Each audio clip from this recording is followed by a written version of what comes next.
Hello guys, I have been in a period of silence for a long time. I usually talk to myself, but after watching a lot of videos about Singapore and then doing some research about events that violated the principle of participation, I am having deep thoughts, and I'm also reading some articles other than the article that I'm supposed to read right now. I'm reading this article that's for the supposed project called Myanmar's Troubled History, Coup, Military Rule and Ethnic Conflict. Now I have chose this article because it the principle of participation was heavily violated in this, and the questions here is that what are the key points of or arguments presented by the author, and I'm actually just reading it, and I think the key points in here is that the people didn't really have a say, or the people didn't really have a choice to make when the coup happened. It just happened out of the ordinary. And other than that, Myanmar has had ethnic conflicts within its country, and the people had no say in that. Had no say in that as well, especially the ethnic groups themselves, the indigenous peoples themselves. Question number 2, blah blah blah. There's certain questions in here, but I won't answer all of it because my teacher might be watching this and I might spoil it for her. But yeah. I'm just watching a lot of videos about progressive countries lately, especially Singapore, because recently I just watched their 60th or Golden Jubilee celebration, and I'm just like, wow, it's really cool. A country being so patriotic to itself, and ever since then I keep getting recommended videos about how Singapore has solved this, how Lee Kuan Yew has done this, how they've solved probably like racism. Not really, there's still discrimination within Singapore. Or how they've solved the gap, and how Malaysia has apparently failed to do so what Singapore did or something. Or how like Singapore's independence wasn't meant to be, but yet when it happened, they handled it very well. So while doing this research, I just want to talk about a few things, because the principle of participation might apply as well on some of the words I might say. But some of the words I might say might not make sense, because again, these are just the thoughts in my head, and I will just say whatever. I don't care what it is, I'll just say whatever, because I'm actively participating in something by saying my thoughts and saying my opinions. So right now it's 8:56 p.m. I'm gonna probably be doing this until 9:30, because I'm gonna have to bathe myself, and then I'm gonna have to prepare for sleep, and then gonna have to sleep and then wake up and then make my own breakfast. No, not really make my own breakfast. I don't do breakfast. I only do Milo. I make my own school lunch, because tomorrow, Wednesday, I plan to make the grandest lunch ever. I don't know why. But yeah. Myanmar's troubled history, coups, military rule, and ethnic conflict. And then this article that I'm reading right now is about Southeast Asia's populism is different but also dangerous. One thing that I found out in this article is that European right-wingers or North American right-wingers carry the same populism, based on this article that I'm reading, they, excuse me, I'm so sorry, they, I'm just gonna say this in Tagalog, so if you're bilingual, lucky you. So this is like, for the masa, for the masa. This is like, yung mga, yung mga gustong, what do you call this? They want the the massa, we the people, they want us to know that they relate, but we know very well, we know dang well that they probably don't relate. They only do this because they want to get votes.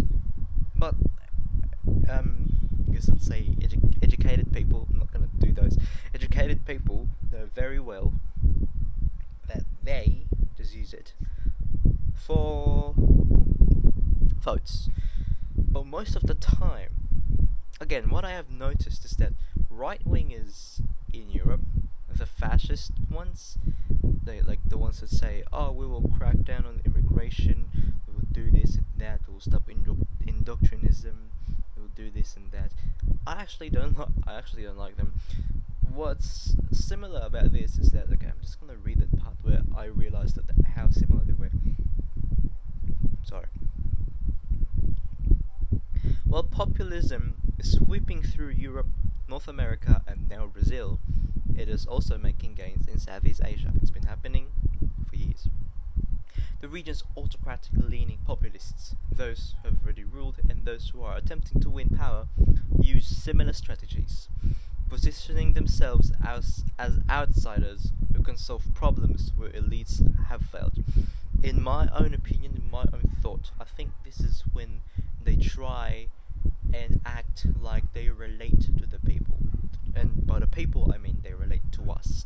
This is where they try and act like they know us. This is where they try and act like, hey, I know your situation. I can do better than the last administration. I can do better than all these companies.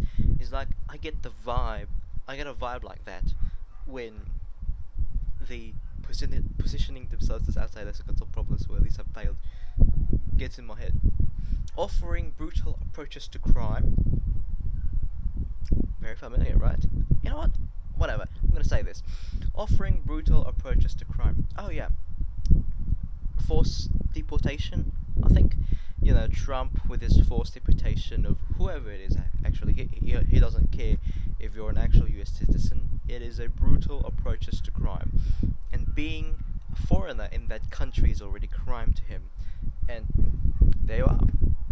Brutal approach, being deported, no questions, no interrogations. Let's get a more local version of this. Duterte. This might be a controversial video that I'm gonna make, or whatever. I'm just saying my thoughts here. Duterte, we call this. He wants to crack down in drugs. War on drugs.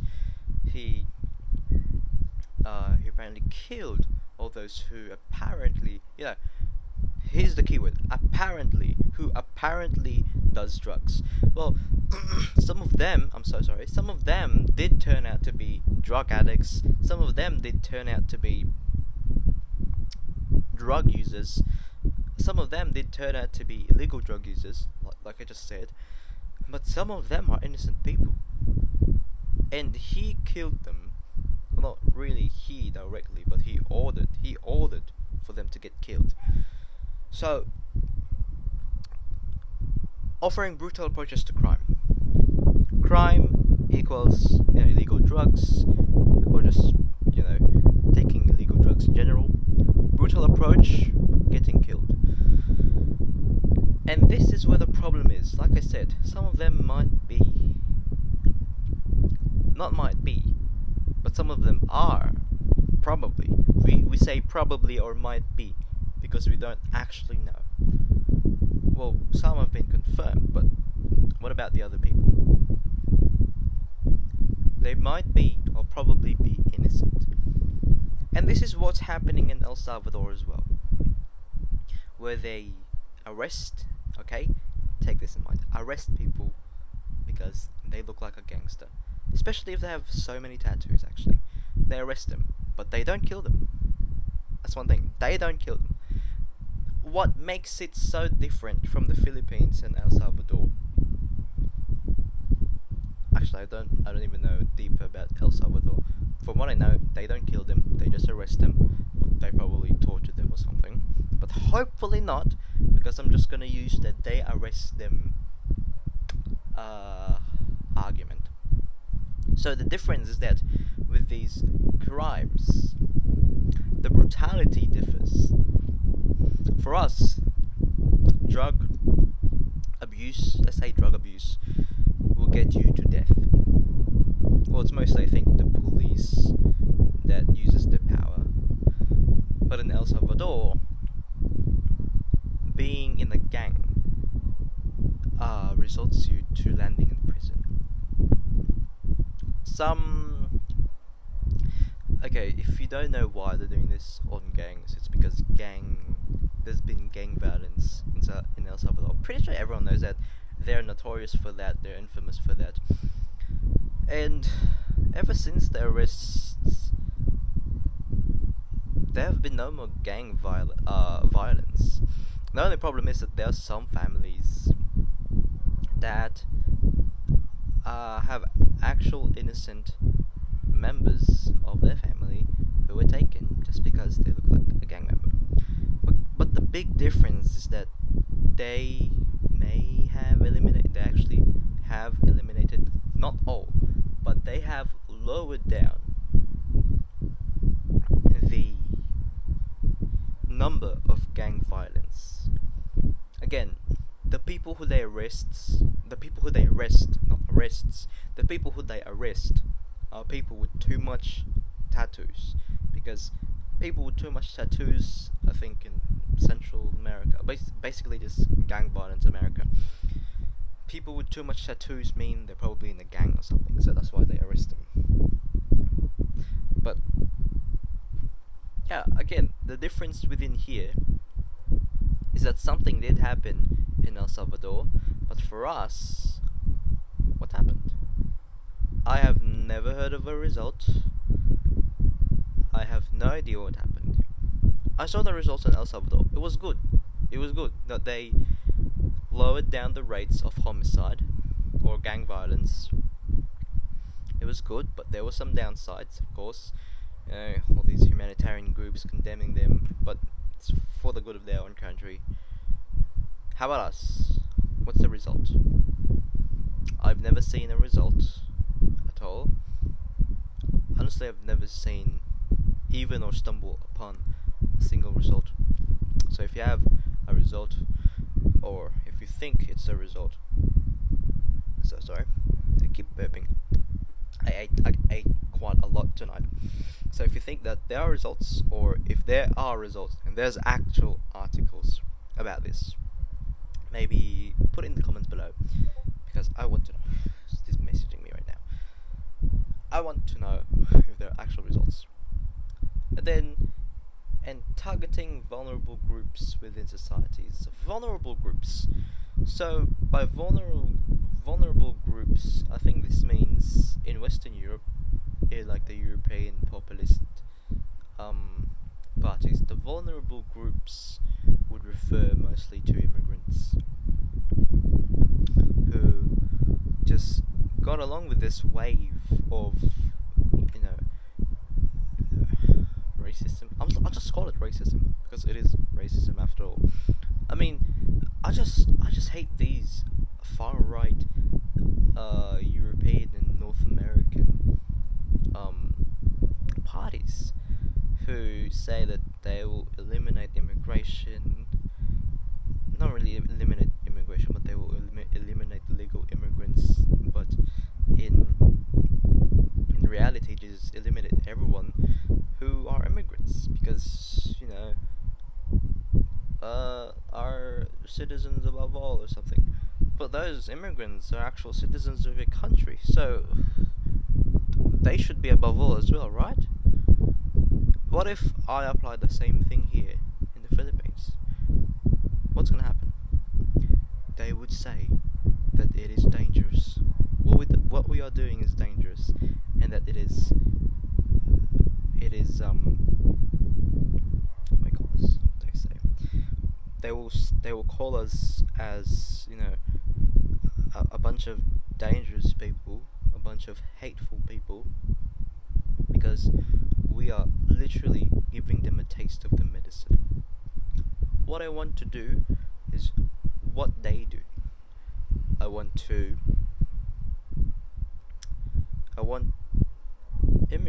immigrants, illegal immigrants, out of this country. Honestly, whatever race you are, if you're an immigrant, go. Doesn't matter if you're white or something. I could apply that, and they would call us dangerous. They would call us, I don't know, hateful people. They would think that there's this scary nationalism rising up in our country when they do the exact same thing. Think about that. But my plan is to, well, if I ever become president or not, my plan is to still eliminate illegal immigration. Everyone in this country, if you want to move here, then you must at least integrate yourself in this country. No matter your race, no matter who you are. Honestly, I just don't care who you are, as long as you don't interfere with our government, as long as you don't, mess with our people, as long as you don't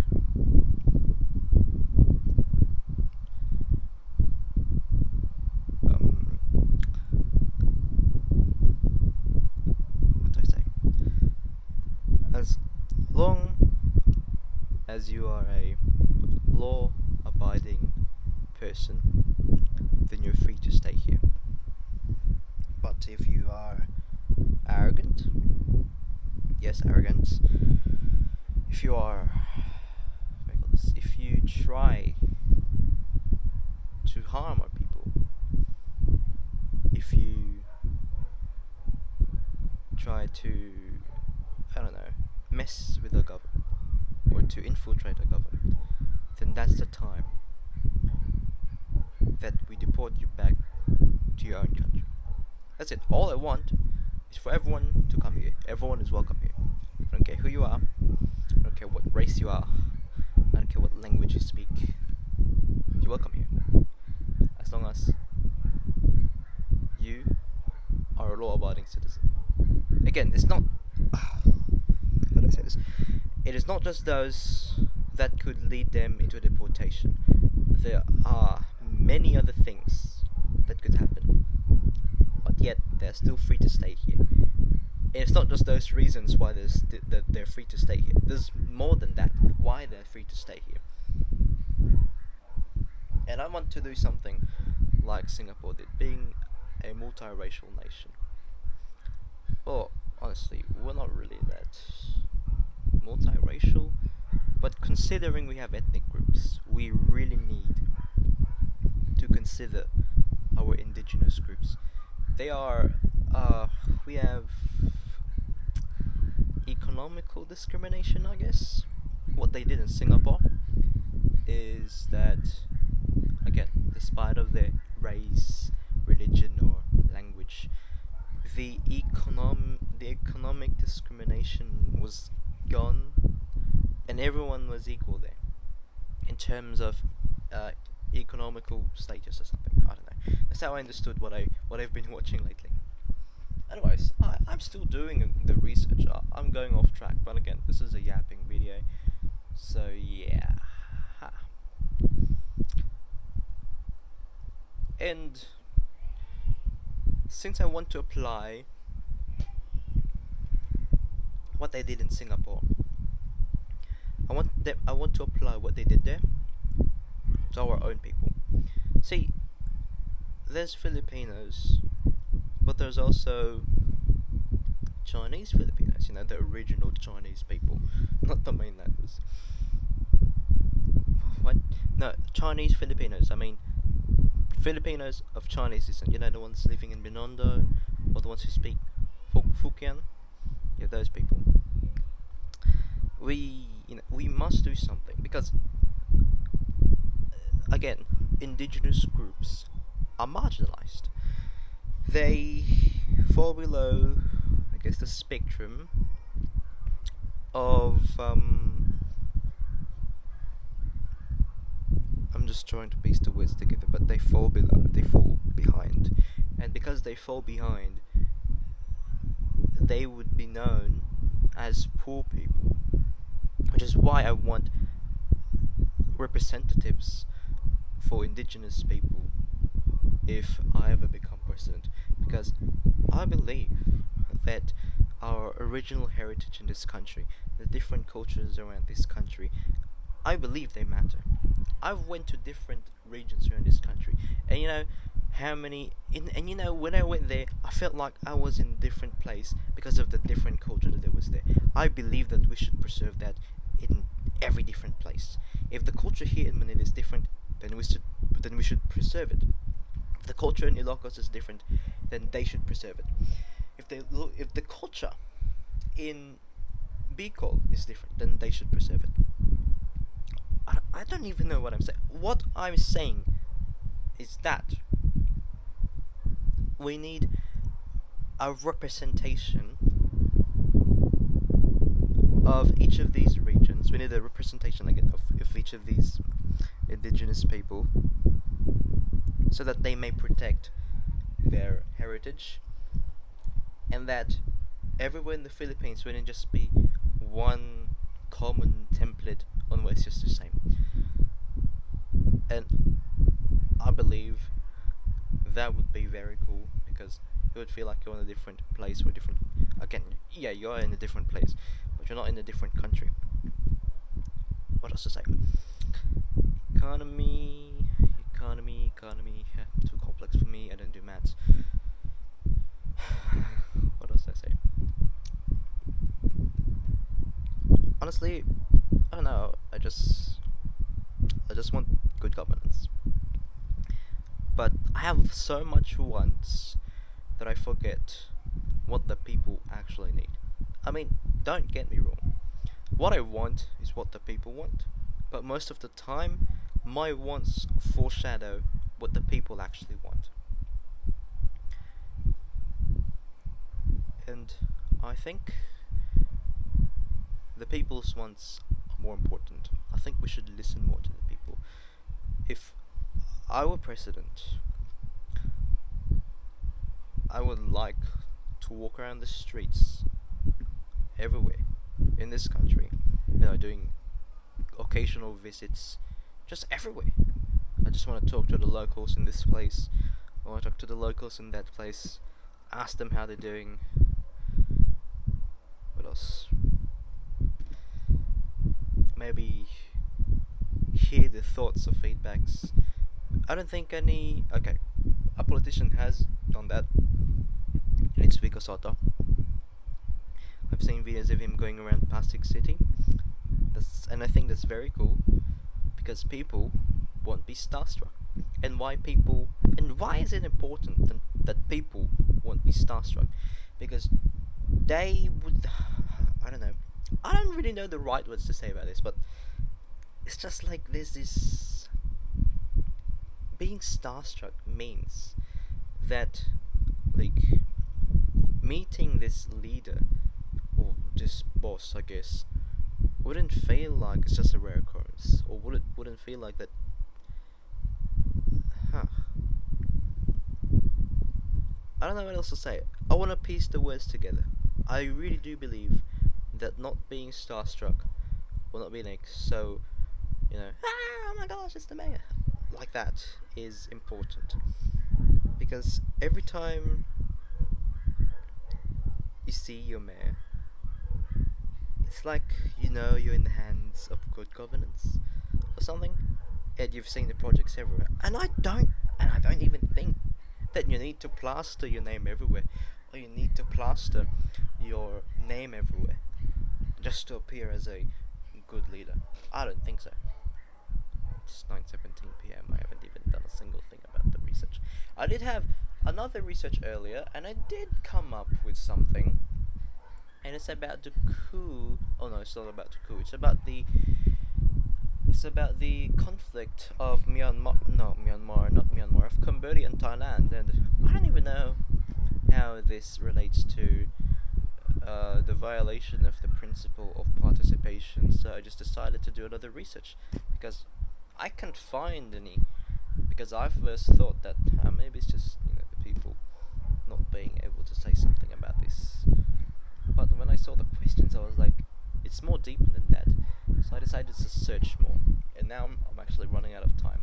Well, this is actually due next week, so I guess I have plenty of time, and I'm doing it right now. Lately I've been doing assignments like even weeks before its due date, because I just want to relax. That's all I want, I just want to relax. I've been doing a lot of progress, and if you don't, this might seem crazy, but I'm doing a lot of maths. My maths have gotten worse, I guess. No, it's not gotten worse. I listen intently to the lesson, but we've had the lesson earlier where I just want how do you do that? And I get how you do it. It's polynomials, and I was like, what is this? What is this? I'm gonna show you an example. I want to show you an example of polynomials. This video is running for 26 minutes now, but yeah. Polynomials.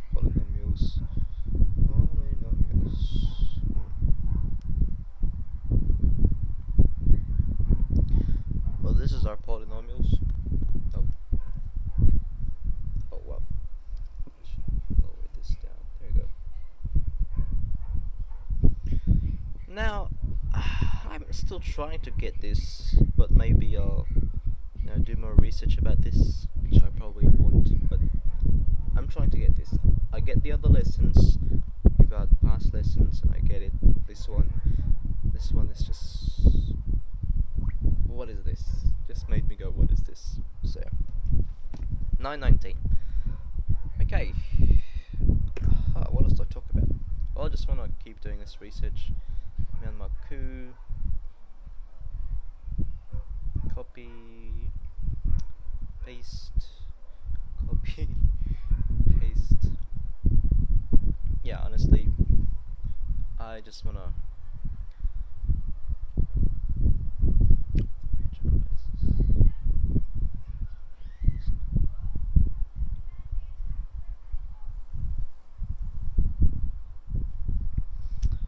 So, to everyone watching this, I don't even know what to say. I just want to focus on this one. I still have 10 minutes left until 9:30 p.m. All I've said I want to do, I intend to do that. I just have a lot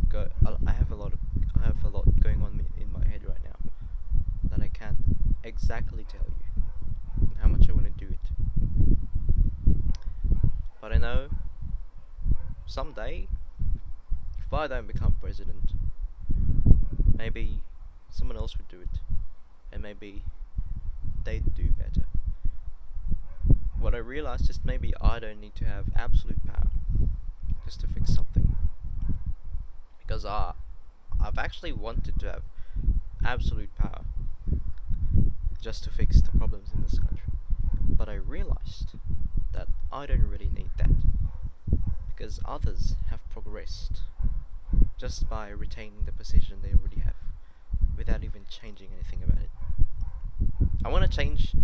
Before I wanted to change the image of absolute power, that absolute power isn't really that bad, and I still do, but I just realized that I don't really need it. And absolute power is such a great power, obviously, because it's absolute power. I believe having absolute power is a great thing if you use it responsibly. I believe absolute power is good if you use it for good and if you use it responsibly. But I do think that it's bad as well, because a politician could just abuse that absolute power, and this is where the responsibility just goes goodbye.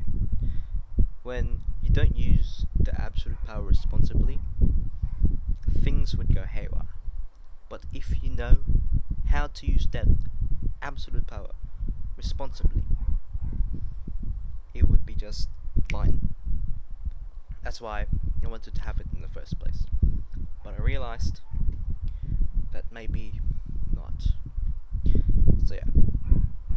Anyways, I'm gonna continue on with my work. hope you guys learned something.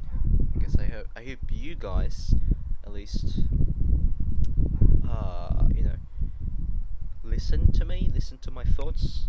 I just really wanna talk. I just wanna talk about my thoughts on how I wanna improve this country, or on how I'm gonna do this, I'm gonna do that. But again, that is not really my reach yet. As the lesson earlier, or the other day, principle of participation.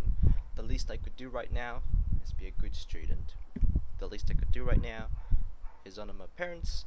The least I could do right now is basically do what a 16-year-old boy can do. Okay, goodbye guys. I'm just gonna continue with this. I'll see you in the next one.